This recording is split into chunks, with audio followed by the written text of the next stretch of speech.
Hi, this is Shankar. Today my class is a general topic in banking sector, or I'm going to explain public sector banks across the India. So మన భారతదేశంలో మొత్తం ఇప్పుడు 12 government sector banks ఉన్నాయి, అంటే across the country. This is called as a central government banks. ఇది RBI చేత గుర్తించబడ్డ banks ఇవన్నీ. So ఇంతకుముందుకు Congress government ఉన్నప్పుడు 2012 బిఫోర్ 2014 బిఫోర్ మొత్తం గవర్నమెంట్ సెక్టార్లో 29 బ్యాంకులు ఉన్నాయి, నేషనలైజ్డ్ బ్యాంక్స్. కానీ ఇప్పుడు దీన్ని యూపీఏ గవర్నమెంట్లో మొత్తం 12 బ్యాంక్స్గా కుదించారు. అంటే ఇంకొక బ్యాంకుని ఇంకో బ్యాంకులో మెర్జ్ చేయడం అన్నట్టు, కలిపేయడం జరిగింది.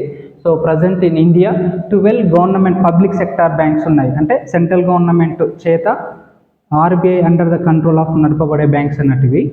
So first bank is State Bank of India, SBI bank. దీంట్లో చాలా బ్యాంకులు మెర్జ్ అయ్యాయి. సపోజ్ ఎస్బీహెచ్ అప్పుడు ఒక రాష్ట్రంలో మన నిజాం కాలం నుంచి నడుస్తున్న బ్యాంక్ కూడా మెర్జ్ అయ్యింది. State Bank of Patiala, state Bank of Bikaner, ఇలాంటి బ్యాంక్స్ అన్నీ మెర్జ్ అయ్యాయి. ఇది మన భారతదేశంలో పెద్ద బ్యాంకు. కస్టమర్లు కూడా చాలా ఎక్కువ మొత్తంలో ఉన్నారు, ఎక్కువ బ్రాంచీలు కూడా ఉన్నాయి ఇవి. So largest bank in India. So second bank is Punjab National Bank. This is the second largest bank in India. So దీన్ని షార్ట్కట్లో పిఎన్బి అంటారు. So this is Bank of Baroda, third one BOB. Here Canara bank. Fifth one is Union Bank of India. Union Bank of ఇండియాలో Andhra bank, corporation bank merge చేశారు. So sixth one is Bank of India, BOI, Bank of India. So seventh one is India bank or Indian bank. So eighth one is central bank of India. The ninth one is Indian overseas bank, Indian overseas bank. 10th one is UCO Bank. The 11th one is Bank of Maharashtra, Bank of Maharashtra.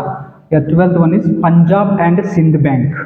ఇవి 12 banks public సెక్టార్లో ఉన్నవి. యాక్చువల్గా Indira Gandhi 1969లో first time nationalisation banks, private సెక్టార్లో ఉన్న బ్యాంక్స్ని government బ్యాంక్స్గా అవన్నీ 14 బ్యాంకులను తీసుకొచ్చింది. In the year of 1969లో 14 బ్యాంకులు, 1980లో 6 బ్యాంక్స్, మొత్తం 20 బ్యాంకులు ఇందిరాగాంధీ గారు నేషనలైజేషన్ చేసింది.